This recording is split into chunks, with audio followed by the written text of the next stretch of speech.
Hey guys, this is Dan from O'Neill Brothers Racing. I'm doing a video to show you a new development here at O'Neill Brothers. It's our new reed cage for our reed case engines. I'm going to show you what we did, why we did it, and then I'm going to install it on this engine so you guys know at home how to put them on. So let's get into it.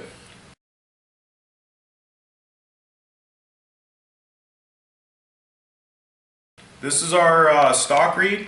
This is a reed that everybody has from us. Pretty standard design. As you notice, the arcs and the blade on the center. Also the boss on the face of the reed. And what we wanted to do is keep the heat off the carburetor. That seems to be an issue with some of the guys in the hotter weather. And we noticed that this boss here was holding a lot of heat. So we wanted to change that. And also with these bigger engines, we wanted a reed that flowed more gas, had more air and gas staging area to get into the engine. So let's get on to the new reed. Here it is. As you notice that the face of this has been lapped, that allows us to run this black spacer, which I'll get a little more into later on the video and the install. Also on the inside, if you notice, the arcs and the blade has been cut quite a bit. And what that's doing is allowing more gas and air to come into the engine. It's a little easier for this engine to suck gas from the carburetor, and what we're seeing is response torque and just more power through the whole power band. The OBR/TR core team has been testing these reeds for us in all their various sizes and had nothing but great feedback. As easy as just putting it on their engines without changing anything to them and seeing almost double the response and in just the more power, the power that you guys are expecting out there from us. We will be selling these separately. As far as if you buy an engine from us now on, they will be coming with them. You will have them up on the website real soon. But let's go ahead and get into the install. Now the install is pretty straightforward. It's really easy, but if you do mix it up, put the reed on backwards or something, it will make it harder for the engine to start and just give you a whole bunch of problems. So please pay attention. This is very easy, but it will save you a lot of headaches. Okay, so first things first, we're going to go ahead and put the old stuff over here, and we're going to get on to just putting the reeds. Now, you buy a motor from us, this reed is going to be installed with the pedals and everything. Only thing you will have to install is your spacer and carb. But for you guys out there that are going to buy these reeds from us and replace them, this is how you're going to do it. So first things first, this is a 0.05 Allen. It's very small.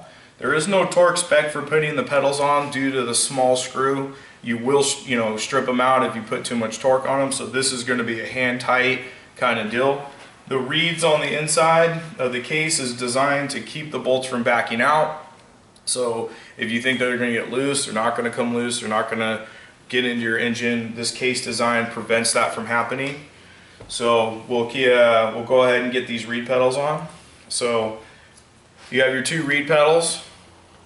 Okay. You have these two little white bars. They're called tensioner plates.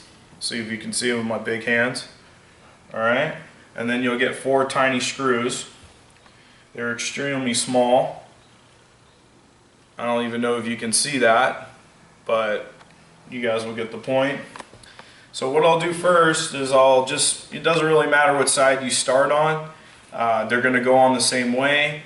You're going to use your tensioner. You're going to put a screw through one of the tensioners, and then the screw right through the plate, just like that. Okay, and that's how I like to start it off.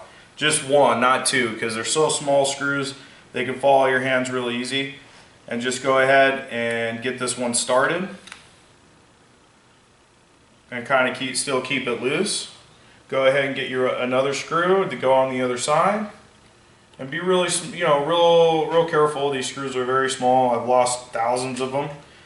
So when we get to this part, I kind of have a special technique of how to do it with my fingers. I grab the outside of the reed, and I just kind of pinch it like this and let my fingers just go ahead and guide this pedal down. So when it's nice and straight, everything looks lined up.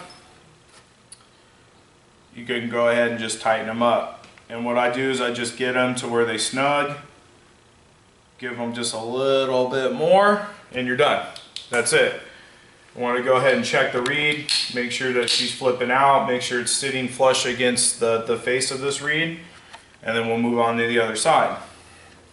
So the other side's going to be the exact same thing. Go ahead and get the screw, tensioner plate, pedal. I've been doing this a little while, so I got a little bit of a groove with it. Keep it loose, get the other screw. Go ahead and put it in, see if I can get this in the picture. Same thing, take my fingers and I just kind of run them down the edge, hold it, and then give it a, just tighten them up. And that's it. Those reeds should be nice and flat. Make sure they open for you, no problem. You're ready to go. You know, if you see a reed pedal, if they're old reed pedals and they start to bow, if you have nothing else you can do, you can always flip them. It's not the best way of doing it, or you can always buy new reeds from us, reed pedals from us. We have them on sale on our website. All right, so we're gonna go ahead and get to the gasket part. This is a real important part.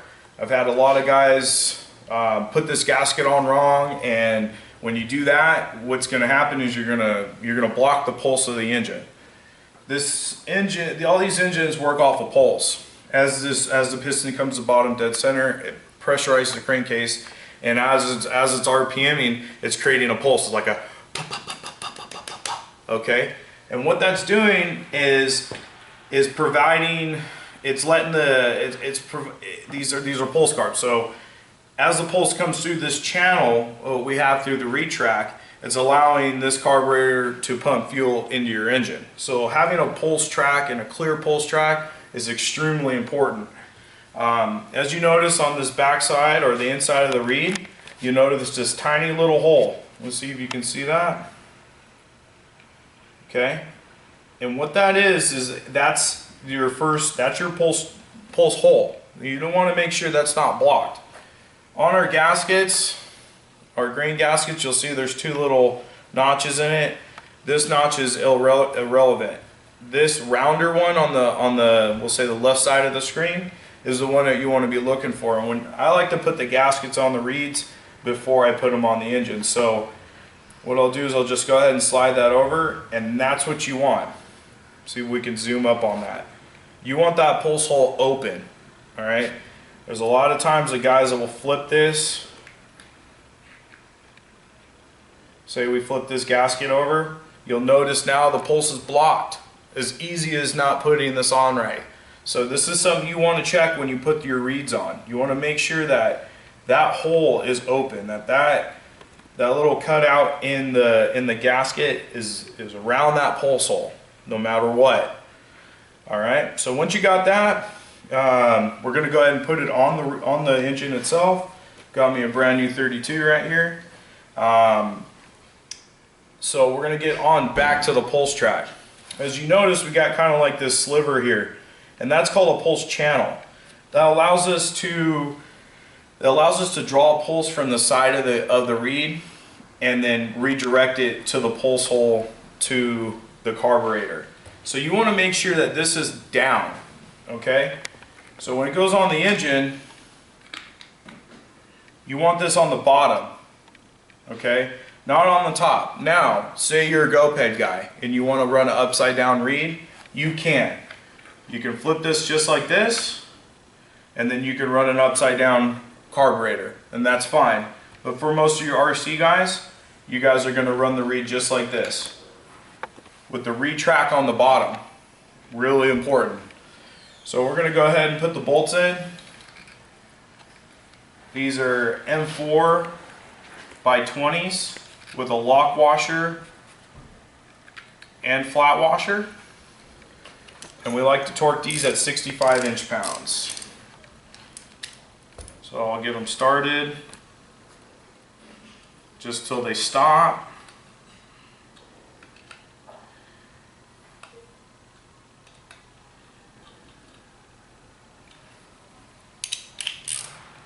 And then And just like anything else, you want to do a pattern. Now these are only M4s, so you want to be real careful with them. You don't want to strip the heads. That's kind of the problem with using small hex drives, is that you can strip them real easy. So starting a pattern, be really careful. Got all 4 clicks, very good. So now your reed's on. We're about halfway through this. Good stuff, not too hard. So now we're going to get on to the spacer part, and this is also another really important thing you need to pay attention to.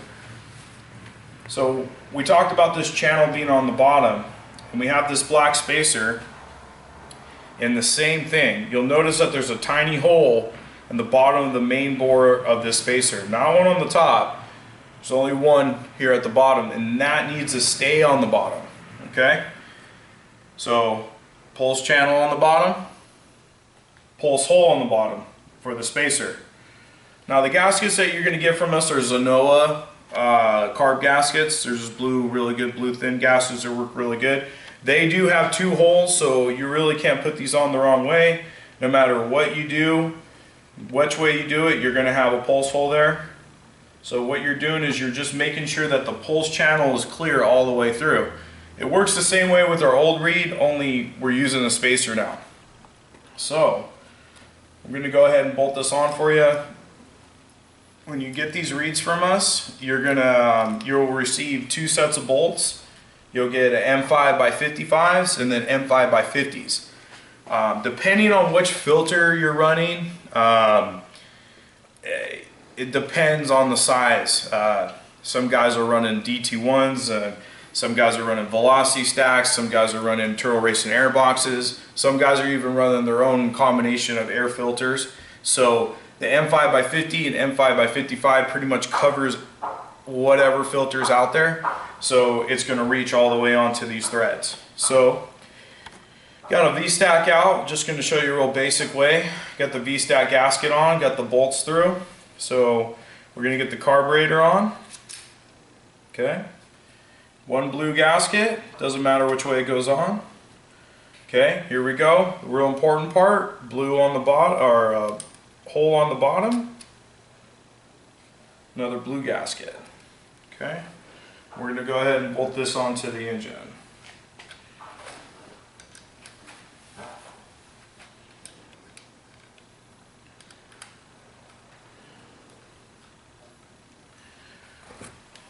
Now the cool thing about these spacers from Turtle Racing, they're a very tough material.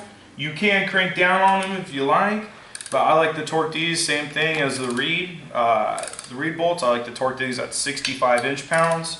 That's plenty of torque to hold this track on, and that's it. So as you notice, this is our new reed induction. We opened up the volumes for more power. We gave you a spacer to keep the heat off the carburetor. This system is working very well for us, and it's going to work really well for you. If you have any questions on install or tech about this product, just let us know. We'll be more than happy to answer the call from you guys or answer any emails. And this will be one of many things that we're going to do down the line to improve our products here. Thank you guys for watching, and I'll see you at the track.